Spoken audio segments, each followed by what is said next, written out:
Congress party spokes person Sandhya Reddy Bojja గారు.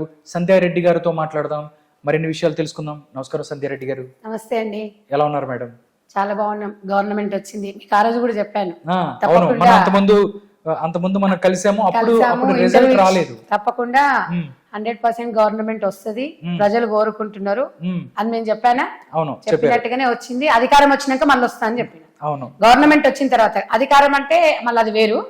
Government అంటే ప్రజలు మాకు ఒక బలాన్ని ఇచ్చారు. ఓకే, ఆ బలం ఏంటంటే ప్రజలు మేమైతే చేయగలుగుతాము, మేమైతే ప్రతి ఒక్క బలహీన వర్గాల వారికి సంపూర్ణంగా మేము చేయగలుగుతామని మాకు అధికారాన్ని కట్టబెట్టారు. అంటే సామాన్యుడికి ఏదైతే మీరు 6 గ్యారెంటీలకు సంబంధించవచ్చు, మిగతా అవన్నీ ఆల్మోస్ట్ ప్రజలకి దగ్గరగా మీరు వెళ్తున్నారు మీరు అనుకుంటున్నారు? షూర్ గా అండి, ఎందుకంటే ఆల్రెడీ 2 గ్యారంటీ పథకాలను అమలు పరిచాం మనం.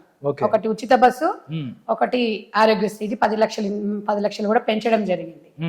ఇంకా ఇప్పుడు రేషన్ కార్డు కూడా ఆల్మోస్ట్ అవుతుంది. తర్వాత ఇప్పుడు ఇంకా 2 పథకాలు కూడా ప్రారంభించడానికి ఇప్పుడు ఇంద్రమ్మ ఇండ్ల గురించి కూడా ఎంక్వైరీ నడుస్తుంది.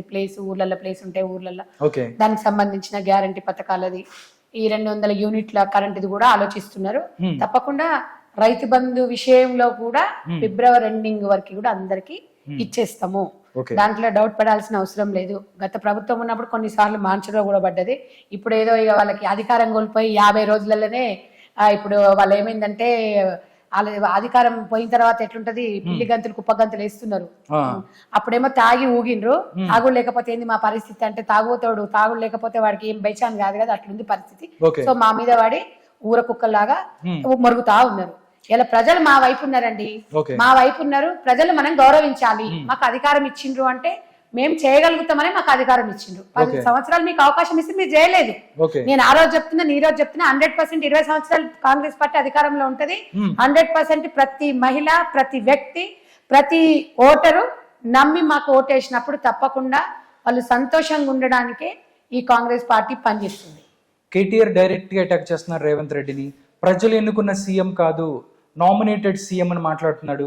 కేసీఆర్ ఏదైతే ఒక్కసారి ఫీల్డ్ లోకి వస్తే మొత్తం అంతా మారిపోతుంది చెప్తారు. ఒకటి నామినేటెడ్ కి సీఎం కి మాట్లాడే సిగ్గు లేని పెద్ద సన్యాసి కేటీఆర్. నువ్వు ఎక్కడో ఇక్కడ పుట్టి ఎక్కడో అమెరికాలో పెరిగి ఎక్కడో చేసి ఉద్యమం కోసము శవాల మీద పేలాలు ఏర్కొని తిని నువ్వు, నీ చెల్లె, నీ కుటుంబం, మీ బతుకులు ఏమైంది? 9వ తారీఖు ప్రమాణ స్వీకారం అయితే మీ అయ్య అలా జారిపడ్డాడు. ఇప్పటి వరకు మీరు అసెంబ్లీలో రాలేదు, ఈ బతుకులు తగలయ్యా. ఇంకెందుకు రేవంత్ రెడ్డి మీద ఏడ్చి వస్తున్నారు? టైగర్ అదే చెప్పినాం. ఇలా ఒక్క టైగర్ కాదు, కాంగ్రెస్ పార్టీలో 100 టైగర్లు ఉన్నాయి. ఈ టైగర్ అంటే ప్రజల కోసం పనిచేస్తాడు. రేవంత్ రెడ్డి గారు ఒక మాస్ లీడరు, ఆయన ఒక రైతు బిడ్డ, ప్రజల కోసము పుట్టిన వ్యక్తి. మీరు అదొకటి గుర్తు పెట్టుకోండి. రేవంత్ రెడ్డి మీద అన్నారు అంటే తెలంగాణ ప్రజల మీద మీరు అన్నట్టే.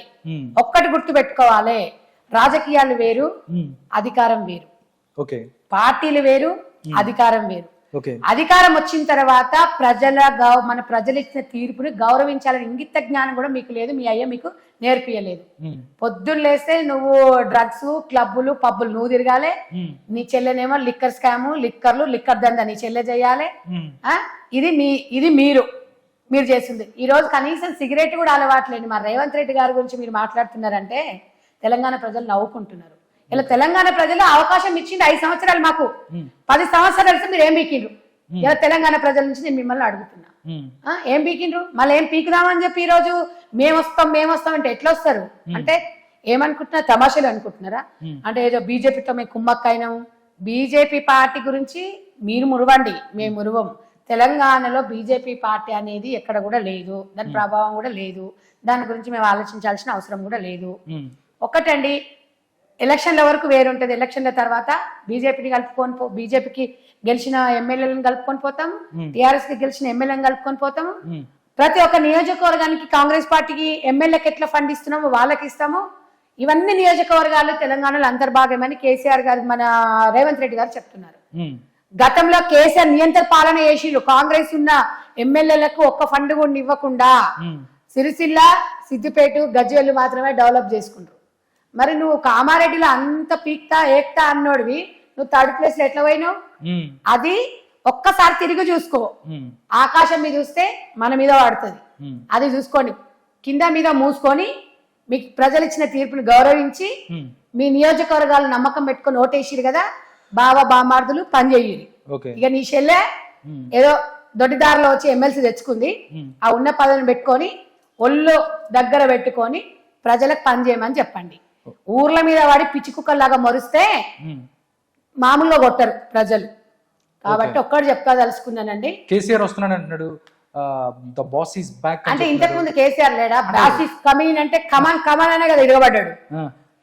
సరే, ఆయన వ్యక్తికి ఆయన వయసుకి నేను గౌరవిస్తా, అలాంటివి జరగొద్దని నాకో తండ్రి లాంటి వాడు. కానీ చేతగాని మాటలు ఎందుకండి? అంటే కమాన్ కమాన్ అని నీకు అంత చేతగాని, నువ్వు అంత చేతనైన టీఆర్ఎస్ బీఆర్ఎస్ ఎందుకు చేసినావు? మళ్ళీ ఇప్పుడు బీఆర్ఎస్ మళ్ళీ బీఆర్ఎస్ టీఆర్ఎస్ ఎందుకు చేస్తా అంటున్నావు?